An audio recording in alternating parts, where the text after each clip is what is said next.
சந்தோஷம் சந்தோஷம் வாழ்க்கையின் பாதி பலம். சந்தோஷம் இல்லை என்றால் மனிதர்க்கு ஏது பலம்? புயல் மையம் கொண்டால் மழை மண்ணில் உண்டு. எந்த தீமைக்குள்ளும் சிறு நன்மை உண்டு.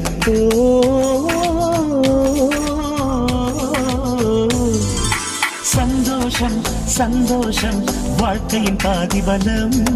சந்தோஷம் இல்லை என்றால் மனிதர்க்கு ஏது பலம்? புயல் மையம் கொண்டால் மழை மண்ணில் உண்டு. எந்த தீமை கொள்ளும் சிறு நன்மை